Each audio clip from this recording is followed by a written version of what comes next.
vamos a leer un texto de manera inicial para hacer una lectura congregacional de un versículo de la Escritura muy hermoso, quizás poco acudido a él, poco invocado, pero es una declaración poderosa y contundente a propósito de lo que hoy conmemoramos. Y dice Oseas 13:14. Oseas 13:14.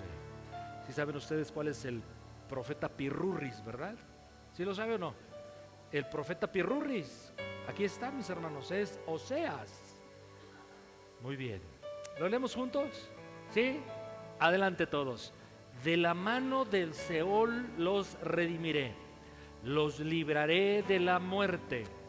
Oh muerte, yo seré tu muerte y seré tu destrucción, oh Seol. La compasión será escondida de mi vista. Otra vez, vamos a hacer algunos énfasis. Adelante. De la mano del Seol los redimiré, los libraré de la muerte. Y ahora el Señor le dice a la muerte, todos, oh muerte, yo seré tu muerte y seré tu destrucción, oh Seol. Y sigue diciendo el Señor, la compasión será escondida de mi vista. La compasión, Dios no tendrá compasión de la muerte. Así fue profetizado y se cumplió un glorioso domingo como el que hoy celebramos. Pedimos, Espíritu Santo, precioso Dios, ilumine nuestro entendimiento, tu palabra, ponla en nuestro corazón, en acción, en nosotros. Espíritu de Dios, séllanos con tu palabra, equípanos con tu palabra, renuévanos con tu palabra, bendícenos con tu palabra, corrígenos con tu palabra. Y en lo personal, Dios mío, suplico de tu gracia delante de tu pueblo.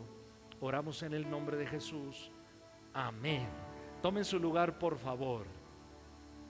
Quizás has leído, oído de esta historia que es real y que te confieso, eventualmente me ha inspirado a hacer algo similar cuando Dios me permite ministrar en el sepelio de algún hermano o hermana en Cristo a quien estamos sepultando. Y este predicador, delante de los sepulcros, el sepulcro obviamente de un cristiano que había fallecido, este varón hablaba directamente a la muerte y decía cosas más o menos como estas: a ti te digo, muerte, que este hombre o mujer a quien hoy estamos sepultando, dejando aquí en esta tumba, te digo, te informo que no tienes poder sobre este o sobre esta. Este es un hijo de Dios, esta es una hija de Dios, y un día se va a levantar de esta tumba, un día se va a levantar de entre los muertos. Muerte, te anuncio, muerte, te recuerdo que no tienes poder sobre este, sobre esta, hijo, hija de Dios. Y más o menos así hablaba este varón cuando ministraba en los sepelios, es decir, en el momento en que un cristiano, un hijo de Dios, es llevado allá a la tumba, sepultado. Y estaba diciendo verdades, porque mi amado, una implicación poderosa, un efecto, un resultado de que Cristo Jesús se levantó de entre los muertos para el creyente, para el hijo y para la hija de Dios, implica que un día también nos vamos a levantar de entre los muertos. Esa es una de las gloriosas verdades, de las riquezas que en Cristo Jesús tenemos. Comentarle algo interesante que descubrí en estos días. En la Edad Media se practicaba en las iglesias algo que en latín, en idioma latín, se refería como el risus pascalis. ¿Habías oído hablar de ello? Risus pascalis. ¿Qué significa risa pascual? Risa pascual. Porque en las reuniones de la iglesia en aquel tiempo, el domingo de resurrección, que se conmemora lo que hoy conmemoramos nosotros, el predicador comenzaba su mensaje con algo que intencionalmente provocara la risa de la audiencia, de los hermanos. Qué interesante, ¿verdad? Porque quería manifestar a través de este momento jocoso que Dios se había burlado del diablo, que Dios se había burlado de la muerte, pues estos, diablo y muerte, pensaban que habían vencido a Jesucristo en la cruz del Calvario, cuando en realidad fue Jesús quien los venció por medio de su muerte. Con el tiempo eso desapareció. Yo no estoy tan seguro si yo me animase a hacer algo así, contarles un chiste acerca del poder de la resurrección. Pero el pasaje que hemos leído, que profetizaba este día glorioso que hoy conmemoramos, en que Cristo Jesús vencería la muerte, es un pasaje que inspira a los escritores del Nuevo Testamento y particularmente al apóstol Pablo. Mire, acompáñenme por favor a 1 Corintios 15, 55. 1 Corintios 15, 55, y Pablo invoca ese pasaje, inspirado en ese pasaje, y de alguna manera le da una paráfrasis, obviamente dirigido por el Espíritu Santo, y entonces, citando ese texto inicial que leímos de Oseas, Pablo lo dice de esta manera: ¿dónde está, oh muerte, tu aguijón? ¿Dónde, oh sepulcro, tu victoria? Obviamente Pablo no se está burlando, más bien con gozo está haciendo una declaración triunfante. Muerte, ya no tienes poder sobre los hijos de Dios. Y es que en la crucifixión de nuestro Señor Jesucristo, Él nos libró del pecado. Y tres cosas particulares del pecado, regístralas, porque eso es lo que Dios hizo durante Jesús, durante su crucifixión. Él nos libró del poder, de la culpa y de la condenación del pecado. Eso ocurrió en la cruz. Pero una vez hecho esta obra gloriosa, también nos abrió acceso, la puerta al trono de la gracia. Nos volvió a conectar con Dios. Pero en su resurrección, nuestro Señor Jesucristo nos libra del poder de la muerte. Así es que Jesús murió para matar aquello que nos mataba, mis hermanos. Jesús muere para matar lo que mata al hombre. La muerte de Cristo, déjeme decirlo así, es la ejecución de la muerte misma. Por eso he titulado este mensaje así: la muerte de la muerte. De esta manera, mis hermanos, cuando Cristo Jesús resucita de entre los muertos, algo glorioso ocurrió en el creyente, propuesto obviamente para toda la humanidad, pero entendido, aceptado por aquel que por gracia ha recibido, confesado, declarado que Jesucristo es su Dios, Señor y Salvador. Y entonces así cambia el destino eterno, pero el destino presente, el diario vivir. Destino eterno porque ahora sabemos que porque Cristo Jesús se levantó entre los muertos, venció a la muerte, no hay duda alguna, estaremos con Él en su reino eterno para siempre. Pero en el diario vivir, el poder de la resurrección también se manifiesta. Porque tú y yo no creemos en un Dios muerto, creemos en un Dios vivo que ha prometido estar con nosotros para siempre. Y si lo creemos, como sé que lo creemos, pero lo experimentamos, entonces, como hace un instante declarábamos, tenemos la victoria. ¿En qué? En todo, en todo. Hoy vamos a considerar tres aspectos acerca del tema de hoy. Número uno, recordaremos brevemente algunos testimonios de su resurrección. Es una información que tenemos que tener presente nosotros. Testimonios de su resurrección. Número dos, pero en medio de los testimonios de su resurrección hay uno que en mi opinión considero es el más importante. Hablaremos del mayor testimonio de la resurrección. Pero en tercer lugar, justamente como el título hoy les propongo a través de mi mensaje, hablaremos de lo que significa que la muerte murió. Hablaremos de la muerte, de la muerte. Para que haya resurrección, mis amados, pues primero tuvo que haber alguien que murió, ¿no es cierto? Para que alguien resucite, primero tuvo que haber muerto. Y sabemos que Jesús sí murió y sí fue sepultado. Da testimonio de esto, obviamente la Escritura, los evangelios principalmente, las cartas de los apóstoles, pero hay un sinnúmero de testimonios descritos de aquel tiempo, de aquella época, que registraron y se decía que aquel varón de Nazaret, Jesús de Nazaret, el carpintero, seguía siendo adorado y predicado por sus seguidores porque ellos afirmaban que había resucitado de entre los muertos. Pero en este punto quiero recordarte algo fundamental, que todo lo que ocurrió en la cruz del Calvario, que Jesús fue así sacrificado, muerto, asesinado, pero sepultado, todo fue un acto voluntario y soberano de Dios. Esto es importantísimo entenderlo. Juan 10, 17 y 18 nos deja ver lo que Jesús estaba ya declarando acerca de por qué Él moriría. Y sin embargo decía, yo estoy en control de todo esto. Es parte del plan diseñado por Dios. Juan 10, 17, por eso me ama el Padre, dice nuestro Señor Jesucristo, porque yo pongo mi vida. ¿Quién pone la vida de Cristo en la cruz del Calvario? ¿Quién la puso ahí? Él.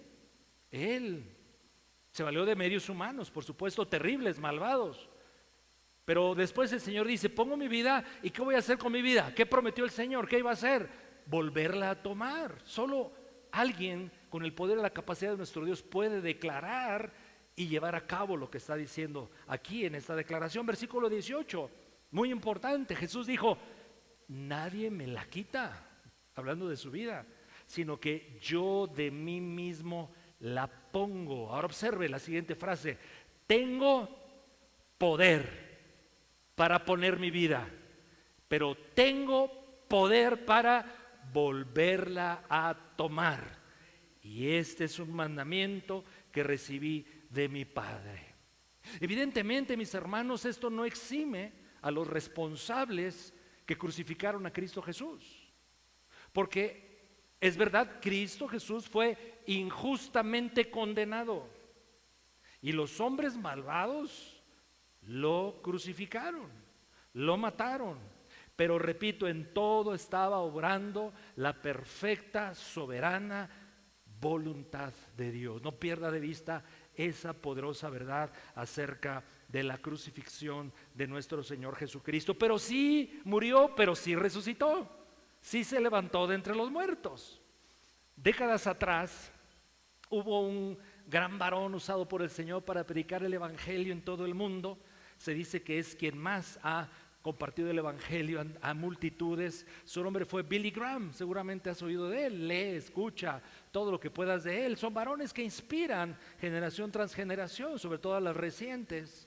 Y en un tiempo, en la década de los 70 más o menos, había en el ambiente, en la filosofía humana, en las escuelas, en los medios, una idea terrible que andaba rondando por medio de una frase popular: Dios está muerto, Dios está muerto, queriendo manifestar con eso la cultura de aquel tiempo que no veían a Dios obrar, que era tanta la maldad y tantas las dificultades y tantas las malas actitudes del hombre entre ellos, que definitivamente concluían, pareciera que Dios ha muerto. Y en una de sus campañas, Billy Graham se levanta, toma el micrófono, empieza a hablar a la audiencia y comienza diciendo en uno de estos mensajes: les tengo una noticia, amados amigos, Dios no ha muerto. Y hubo silencio, porque la gente sabía lo que él, el predicador, estaba haciendo alusión. Dios no ha muerto. Y dice: acabo de hablar con él, está vivo. Mi amado, ¿sabes por qué tú y yo nos congregamos? ¿Por qué seguimos a Cristo? Porque no ha muerto. Él está vivo. Nosotros celebramos a un Dios vivo, que es nuestro Señor Jesucristo. Ahora, hablando de estos testimonios de su resurrección, que hay tantos, vayamos a una porción hermosa del Evangelio de Lucas, por favor, capítulo 24. Lucas 24. Y este es un pasaje, mis hermanos, los siguientes versículos, Lucas 24 del 1 al 8. ¿A cuánto les gusta mirar fotografías en lo general? Bueno, pues depende de quién. ¿A quién ves, verdad? Porque es una fotografía de tu esposo, de tu esposa, de tus hijos. Y luego hay registros de momentos especiales y lugares de nuestra familia que vamos a esa foto vez tras vez y no nos cansamos de verla. ¿No le pasa eso como a mí me sucede? ¿Sí? Yo cada que veo una fotografía donde yo estoy, ahí me clavo, mis hermanos. No, no se crea, no se crea. Bueno, vamos una y otra vez a la misma foto y nos causa un impacto bonito, lindo, alegre. Yo pienso que de cierta manera estos versículos que leeremos, pues los invocamos con mucha frecuencia. Pero como esas fotos hermosas que nos impactan, pienso que así pasa con este texto, con esta narración. Vamos a leerlo, sígame con su vista. Lucas 24:1. El primer día de la semana, domingo, muy de mañana, así como algunos llegaron aquí a la reunión, muy de mañana. Mire, no hubo amenes más que uno. Muy de mañana vinieron al sepulcro, trayendo las especias aromáticas que habían preparado y algunas otras mujeres con ellas. Y hallaron removida la piedra del sepulcro, y entrando no hallaron el cuerpo del Señor Jesús. Aconteció que estando ellas perplejas por esto, he aquí se pararon junto a ellas dos varones con vestiduras resplandecientes, ángeles. Y como tuvieron temor y bajaron el rostro a tierra, los ángeles le dijeron: ¿por qué buscan entre los muertos al que vive? No está aquí, sino que ha resucitado. Acuérdense de lo que les habló cuando aún estaba en Galilea, versículo 7, diciendo, Jesús les había dicho a sus discípulos: es necesario que el Hijo del Hombre sea entregado en manos de hombres pecadores y que sea crucificado y que resucite al tercer día. Versículo 8, entonces ellas se acordaron de sus palabras. ¿De qué se acordaron, mis hermanos? Otra vez, ¿de qué se acordaron? Sí, porque en la palabra de Dios estaba escrito el destino de nuestro Señor Jesucristo en todo lo que implicaba su ministerio terrenal, pero su crucifixión y su resurrección. Sigamos en el relato de Lucas sobre la resurrección. Avancemos por favor al versículo 13, Lucas 24:13. Y aquí dos de ellos, dos discípulos de Jesús, iban el mismo día. ¿Qué día? ¿Qué día? Un domingo, el domingo, a una aldea llamada Emaús, que estaba a 60 estadios de Jerusalén, más o menos 10, 11 kilómetros. E iban hablando entre sí estos discípulos de todas aquellas cosas que habían acontecido. Sucedió que mientras hablaban y discutían entre sí, ¿quién creen que se unió a estos discípulos? Jesús. Jesús mismo se acercó y caminaba con ellos. Qué simpática escena, qué adjetivo usar para tratar de describir esto que ocurrió. Jesús se juntó con estos discípulos, mas los ojos de ellos, ¿cómo estaban, mis hermanos? Estaban velados para que no le conocieran, no le reconocían a Jesús. Y Jesús les dice: ¿qué pláticas son estas que entre ustedes tienen mientras caminan? ¿Y por qué están tristes? Y empiezan a narrar los episodios recién ocurridos en Jerusalén acerca de Jesucristo. Ve hasta el versículo 25. Están en esa charla esos dos discípulos con nuestro Señor Jesucristo, pero en cierto momento, mira, observa lo que Jesús les dice, versículo 25. Entonces Jesús les dice: oh insensatos y tardos de corazón para creer todo lo que los profetas han dicho. ¿No era necesario que el Cristo padeciera estas cosas y entrara en su gloria? Y mira el 27, qué importante es.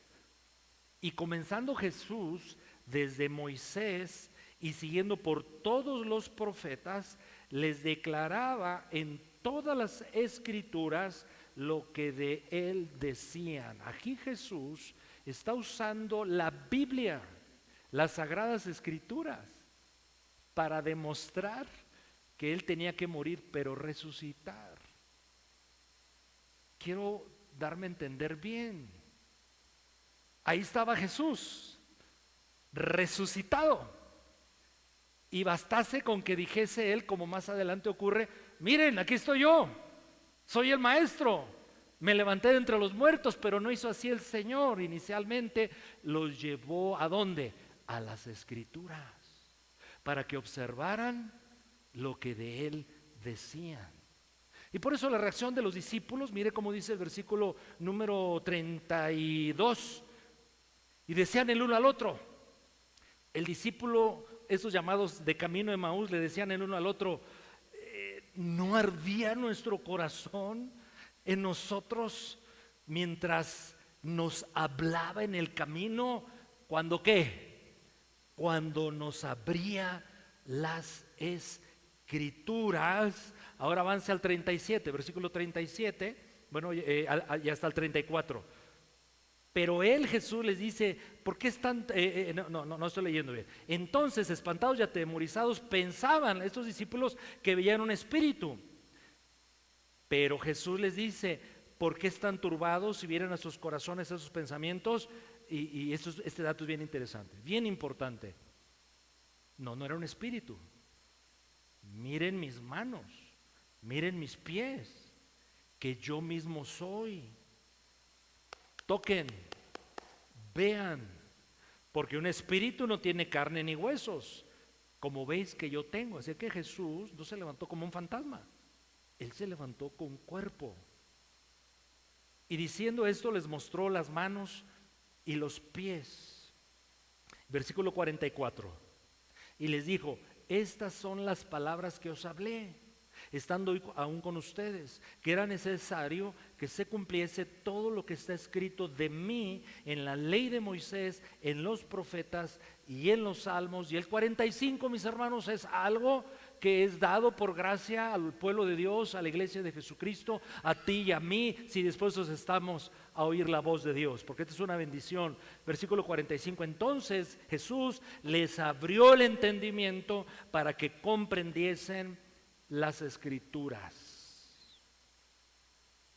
Hay testimonios de la resurrección, muchos, pero para su servidor hay uno contundente: la propia palabra de Dios, la Biblia.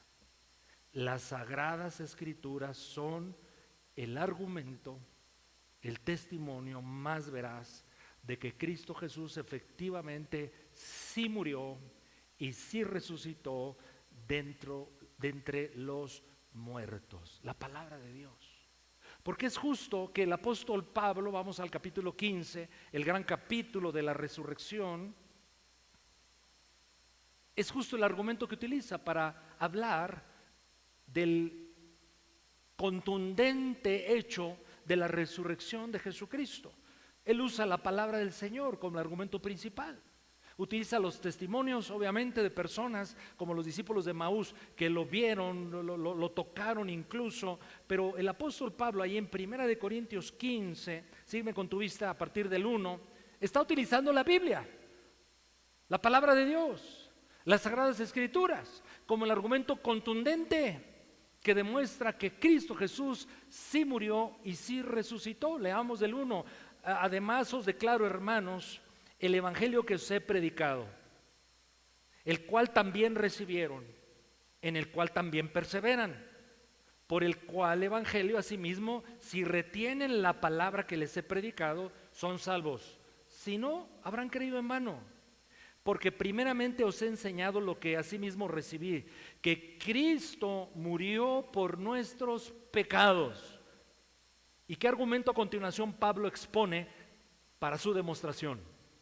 Conforme, dígalo en voz alta, conforme a las Escrituras. Versículo 4, y que fue sepultado, y que resucitó al tercer día, dígalo fuerte, conforme a las Escrituras. Y que apareció a Cefas, después a los 12, después apareció a más de 500 hermanos a la vez, de los cuales muchos viven aún y aún ya duermen. Después apareció a Jacobo, después a todos los apóstoles. Y versículo 8, y ya el último de todos, como a un abortivo, me apareció a mí, al apóstol Pablo.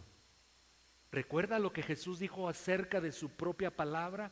Ahí en Juan, no lo busque, solo se lo digo en Juan capítulo 17, versículo 17, Jesús dijo, cuando oraba, en esa oración sacerdotal al Padre, oraba por la iglesia, oraba por nosotros, decía: Padre, santifícalos en tu palabra.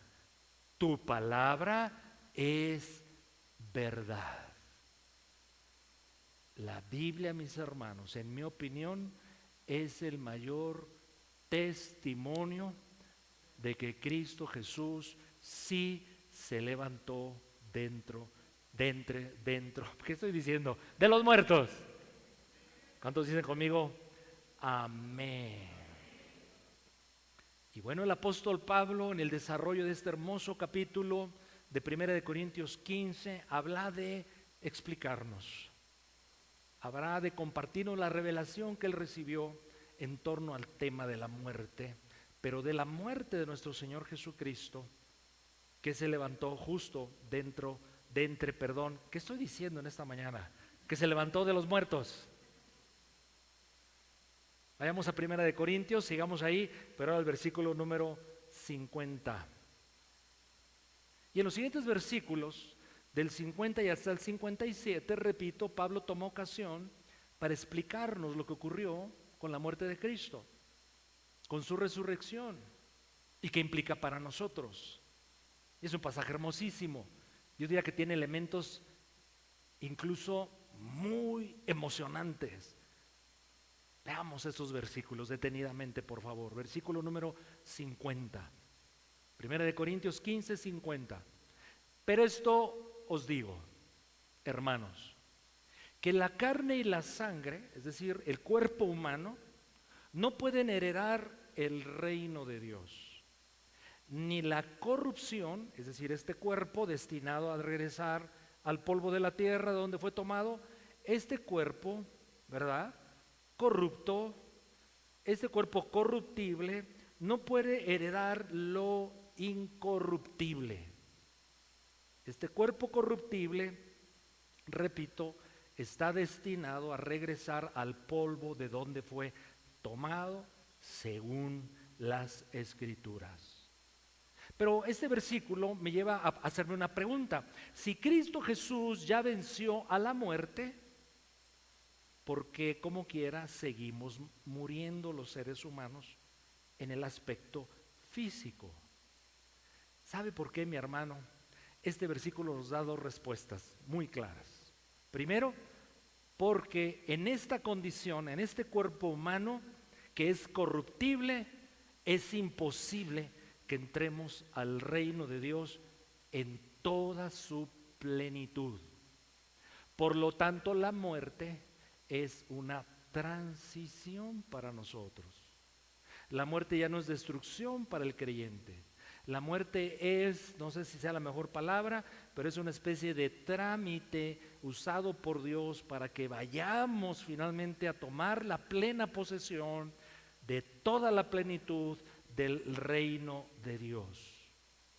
Y por eso todavía morimos, mis hermanos. Pero ¿sabe también por qué todavía morimos a esta vida física? Pero también estamos aquí vivos, mis hermanos, porque si dice la Biblia contundentemente que la muerte ya no tiene potestad sobre nosotros y seguimos teniendo este cuerpo, cierto, corruptible, ¿por qué todavía lo tenemos? Porque solo con este cuerpo, mis amados, podemos interactuar con el mundo en que vivimos. Este cuerpo todavía es necesario. Por eso, porque aunque ya fuimos salvados en un sentido pleno, completo, espiritual, sin duda alguna, todavía tenemos este cuerpo latoso. ¿Sí o no? ¿Por qué? Porque este mundo es terrenal. Y a ti, hijo de Dios, a ti, hija de Dios, a mi hijo de Dios, nos es menester tener todavía este cuerpo para vivir y comunicar el propósito de Dios que tiene para todos. Todavía necesitamos este cuerpo. Este cuerpo es valioso. Por eso es el templo del Espíritu Santo. Podemos explorar mucho más este versículo, por cuestión de tiempo no lo hago, pero quiero que podamos juntos entender esta pregunta. Si Cristo ya venció a la muerte, ¿por qué entonces todavía morimos? en nuestra condición del cuerpo biológico, físico. Pero avancemos, versículos 52 y 53. No, 51 y 52. 51 y 52. Aquí os digo un misterio que ya no lo es para nosotros. Es un misterio ya revelado. No todos dormiremos, aunque algunos aquí se me duermen de repente. No todos dormiremos, pero todos seremos transformados. Era una expresión, dormir, que dejaba ver que el creyente cuando moría, en realidad no moría, sino que iba un día a despertar. Entonces se utilizaba esa expresión para dejar ver justamente eso. Ese no se va a quedar ahí, ese está como dormido y va a despertar un día, hablando de la resurrección. Pero todos seremos transformados. Y en un momento, en un abrir y cerrar de ojos, a la final trompeta, porque se tocará la trompeta, y los muertos serán resucitados, ahora sí, incorruptibles, y nosotros seremos transformados. Los que estén en los sepulcros, cuando Cristo venga, mis hermanos, en su segunda venida, serán levantados de los sepulcros. Y en ese momento se les dará un cuerpo nuevo. Al cuerpo biológico, a lo mejor ya se lo comieron los gusanitos, ya se integró totalmente a la tierra, o a lo mejor en algún accidente de un barco, de un avión, se murió la persona en el océano y ahí quedó y se lo comieron los peces. Como Dios haya dispuesto que terminaría este cuerpo terrenal, pero ese cuerpo un día va a ser levantado de entre los muertos, nuevo, transformado, glorioso incluso. Pero Pablo dice que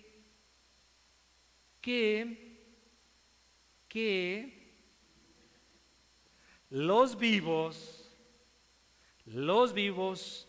aquí está la última frase del 52, y nosotros, Pablo da por sentado que habrá una generación viva cuando Cristo venga por segunda vez, y Pablo dice, y nosotros seremos, al igual que los muertos, transformados,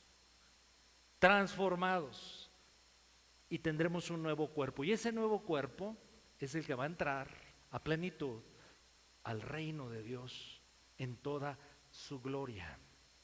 Ahora aquí Pablo habla de una trompeta. ¿Cuál será esa trompeta? Pues brevemente un comentario, porque el uso de la trompeta en la Biblia es muy interesante. Se usaba para llamar a la guerra, para anunciar las fiestas, para convocar al pueblo, cuando se coronaba reyes, pero Pablo la conecta con la segunda venida, y de esto habla tanto allí no pierda 1 Corintios 15, pero es menester también respaldar esto con 1 Tesalonicenses 4, 15 al 17. Es otro gran pasaje que habla de la segunda venida de Cristo. 1 Tesalonicenses 4, 15 al 17. ¿Lo podemos leer, mis amados? Sígame con su vista. Por lo cual os decimos esto en palabra del Señor, que nosotros que vivimos, que habremos quedado hasta la venida del Señor, no precederemos a los que durmieron, los muertos cristianos. Siguiente. Porque el Señor mismo, con voz de mando, con voz de arcángel y con trompeta de Dios, descenderá del cielo. ¿Y qué va a pasar? Los muertos en Cristo resucitarán primero. Siguiente. Luego, ¿quiénes? Nosotros. Dile al que está a tu lado, ¿acaso serás tú? ¿Acaso seré yo? ¿Seremos esa generación?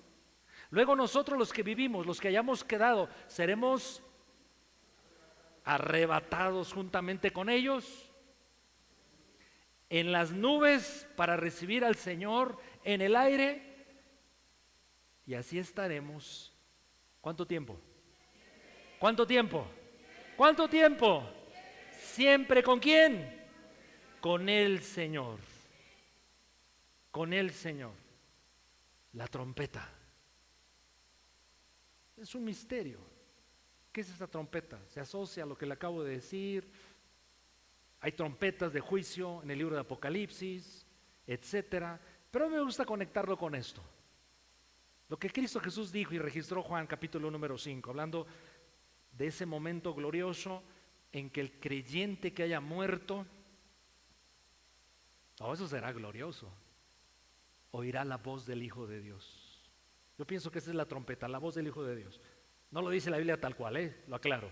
Pero mire Juan 5, 28, Jesús les decía, no se maravillen de esto, porque vendrá hora cuando todos los que están en los sepulcros van a oír la voz de Jesús. Y 29, y los que hicieron lo bueno, ¿qué es lo bueno? ¿Qué es lo más bueno, mis hermanos? Es más, ¿qué es lo más mejor? ¿Qué es lo más mejor? Aceptar a nuestro Señor Jesucristo. No hay cosa mejor en el plan perfecto de Dios. Los que hicieron lo bueno van a salir a resurrección de vida. Oirán la voz de Dios. Yo no sé si me toca ministrar en tu sepelio. Diga, ay no, pastor, no diga eso. O a usted ministrar en el mío. Eso está en la perfecta sabiduría y soberanía de Dios. Pero lo que sí sabemos, mis hermanos, es que si estamos en los sepulcros, cuando Cristo Jesús venga por segunda vez, el creyente, el Hijo de Dios, va a oír su nombre mencionado por nuestro Señor Jesucristo. Fulano, fulana, sí Señor, levántate de entre los muertos, porque ahora serás investido de un nuevo cuerpo glorificado, glorioso, y estarás conmigo por la eternidad. Eso es lo que va a pasar. Para mí, esa es la trompeta. Regresando a 1 Corintios 15, ahora versículo 53. Insistir entonces, lo leo, porque es necesario que esto corruptible, por medio de la muerte, se vista de incorrupción, y esto mortal se vista de inmortalidad. Se nos dará un nuevo cuerpo, pues. ¿Cómo será ese cuerpo? No, pues a mí, deme el de Tom Cruise. A mí el de una de las chicas estas del reality show. Es que ayer vi un documental del esposo de una de las Kardashian, ¿no?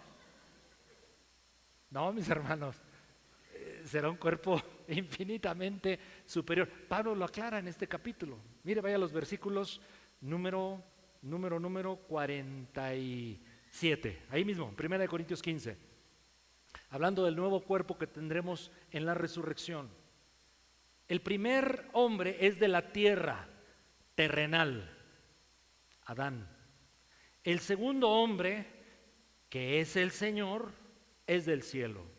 48, cual el terrenal, Adán, todos nosotros los terrenales, pero cual el celestial, Jesús, también los celestiales. Versículo 49. Así como hemos traído la imagen de Adán, el terrenal, lea el siguiente versículo. Traeremos también la imagen del celestial. No describe la Biblia cómo será este cuerpo, nos da estos datos y podemos decir entonces que será un cuerpo parecido al cuerpo resucitado de nuestro Señor Jesucristo. ¿No le parece esto glorioso, mis hermanos? Amén. Vayamos ahí en Corintios y avanzando hacia las conclusiones y lo que quiero enfatizar el día de hoy. 1 Corintios, capítulo 15 nuevamente, y ahora al 54. Y aquí Pablo citando como era una forma pedagógica de enseñar a la iglesia y siempre sustentaban su enseñanza en la palabra del Señor. Versículo número 54, 1 Corintios 15, 54. Y cuando esto corruptible tenga ese nuevo cuerpo y esto mortal sea vestido de inmortalidad, entonces se cumplirá la palabra que está escrita: sorbida es la muerte en victoria. La palabra sorbida es ¿sabe qué significa sorbido? Eso, justo, absorbida, ¡pum!, ¿no? Como cuando usted toma así con el popote esa malteada que le gusta, ¿no? Eso es absorber. O cuando se hace un remolino en el mar y se traga a una persona ahí. Ese es el término. Entonces la muerte será absorbida totalmente. Porque el destino, mis hermanos, de la muerte es un lugar llamado, preparado por Dios, donde va a estar Satanás, sus seguidores, el falso profeta, el anticristo y la muerte. Ese lugar le llaman el lago de fuego. Ese es otro tema interesantísimo a un día considerar después. Pero vayamos al 55 en adelante, de Primera de Corintios 15, por favor. ¿Sigue acá conmigo? Y entonces Pablo, citando, como leímos, a Oseas 13:14, ¿dónde está entonces, muerte, tu aguijón? Y tu sepulcro, ¿dónde está tu victoria? Ya que el aguijón de la muerte es el pecado y el poder del pecado, la ley, ¿dónde están? Si eso ya fue resuelto por nuestro Dios. Porque la ley, mis hermanos, es lo que hace, nos señala el pecado. Y el pecado me condena a morir. Y mi pecado le daba poder a la muerte, como un aguijón envenenado, así como el aguijón de los alacranes o una araña ponzoñosa. Mi pecado le daba poder a la muerte. Pero mi hermano, ya no hay aguijón venenoso, ya no hay pecado, porque eso fue resuelto en la cruz del Calvario, que nos condene, que nos aniquile, que nos mate. Cristo con su muerte lo anuló.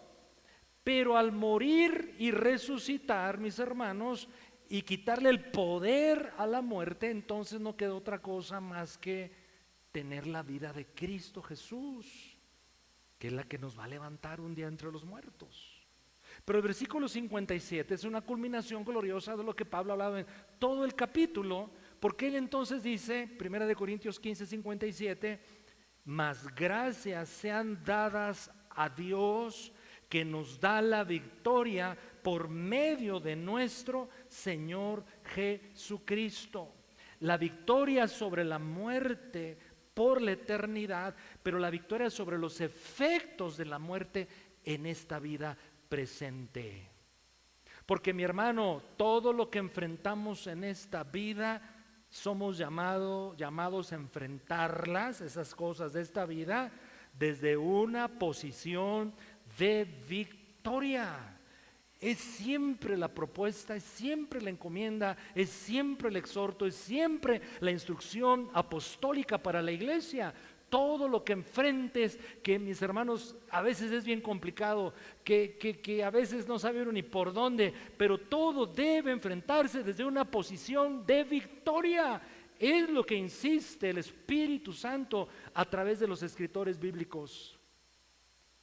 Citando a Pablo, quien abunda más en este tema, y ahora en Efesios capítulo número 1, Efesios 1, por favor, a partir del 19 y en adelante, él está hablando de esa victoria y el poder dado por Dios en la resurrección para su propio Hijo Jesucristo, pero para nosotros.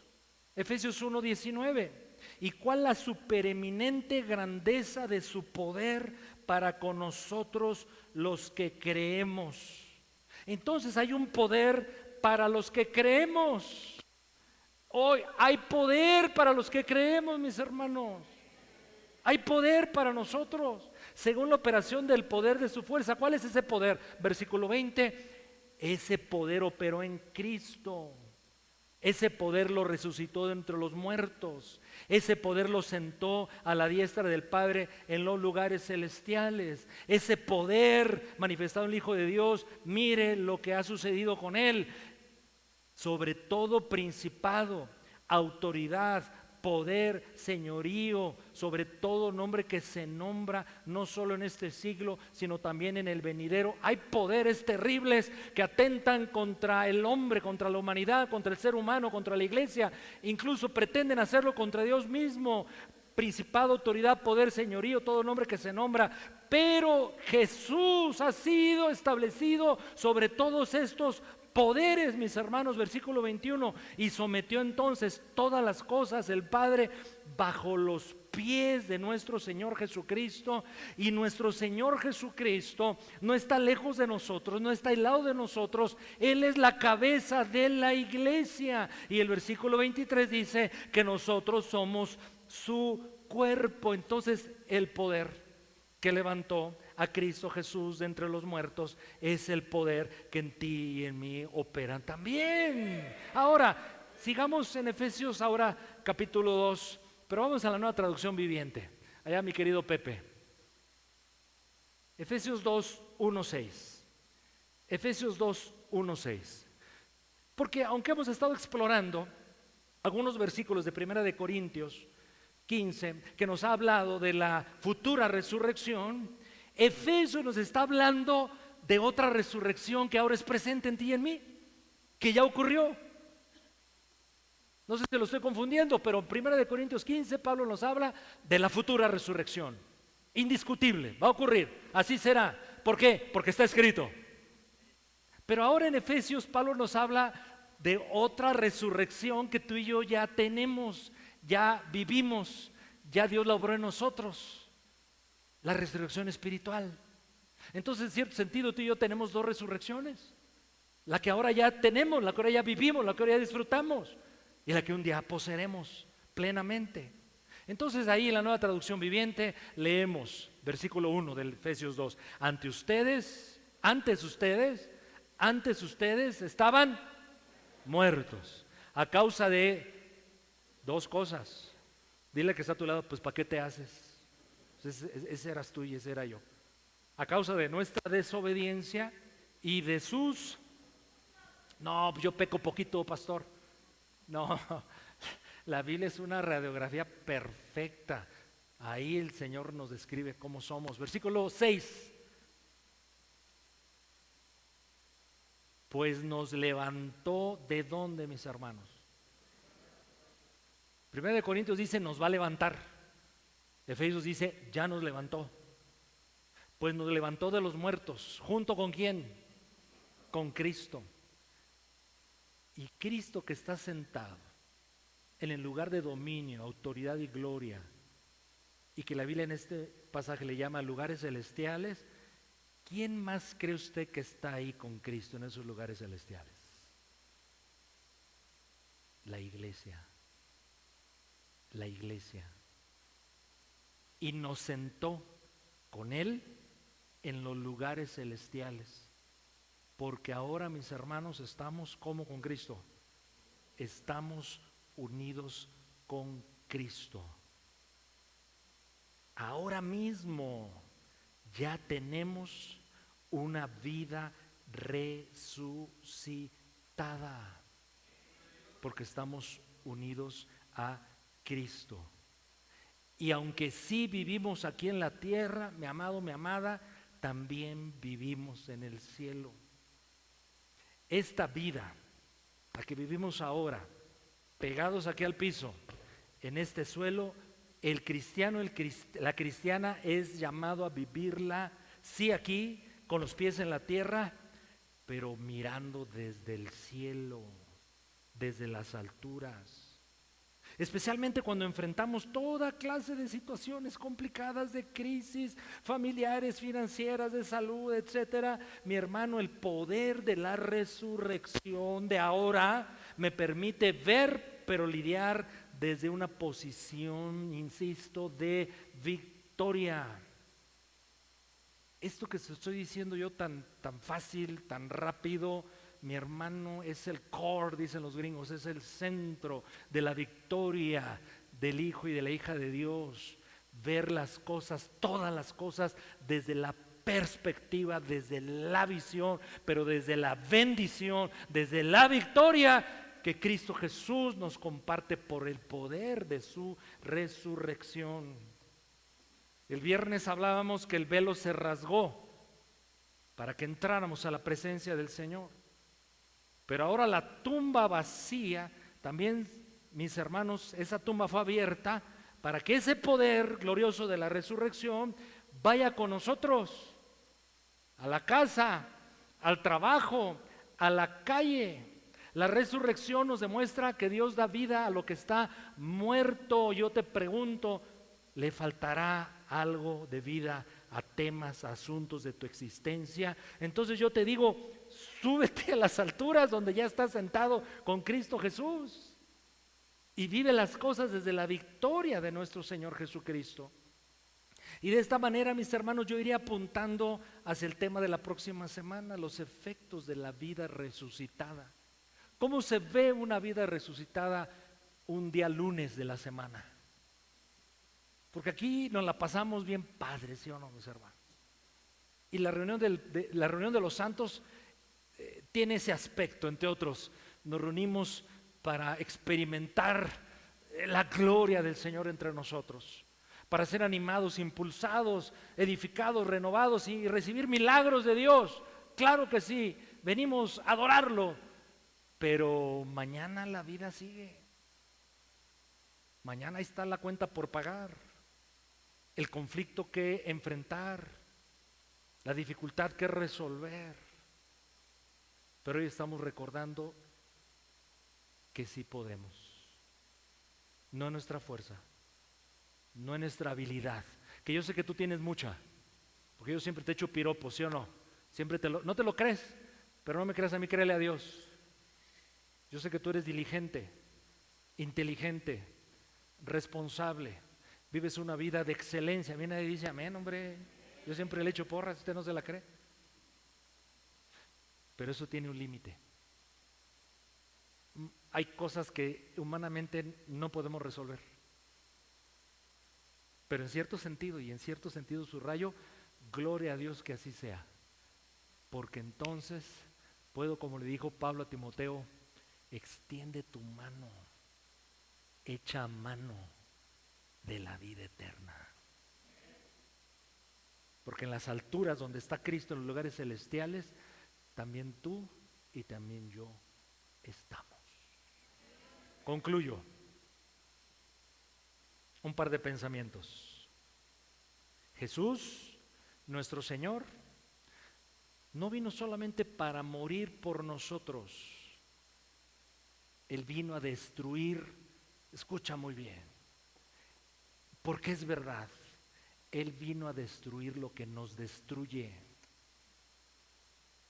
La muerte pensó que le ganó a Cristo ese viernes. El domingo que hoy celebramos y que ocurrió hace casi 2000 años, ese domingo por la mañana sucedió algo impensable. La piedra fue removida. La tumba no pudo retener la vida misma. Jesús dijo, yo soy la vida. Porque cuando Cristo salió del sepulcro, mi amado, escucha muy bien por favor, algo cambió para el creyente en Cristo Jesús para siempre. La muerte deja de ser condena. Y como ya dije, la muerte para nosotros, en esta vida terrenal, la muerte solamente es una bisagra, es una transición.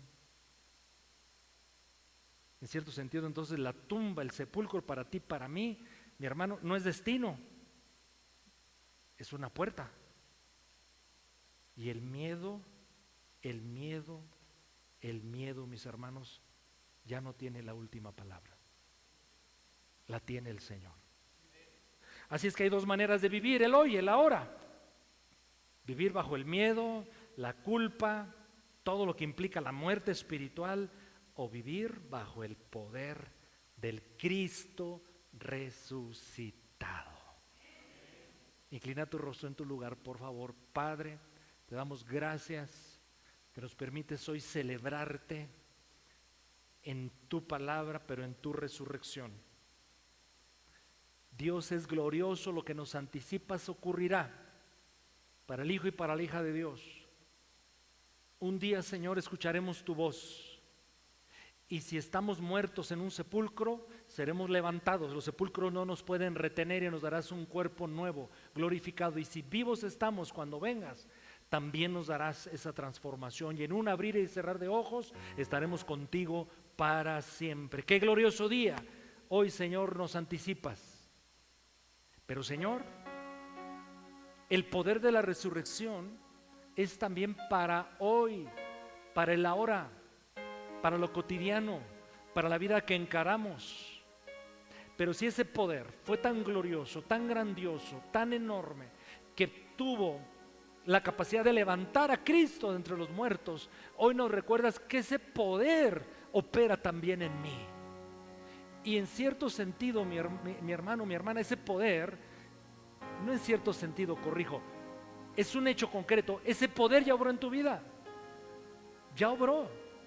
Porque si tú creíste en el Señor Jesucristo, entonces ya no hay más muerte espiritual para ti. Tienes vida nueva en Él, vida nueva.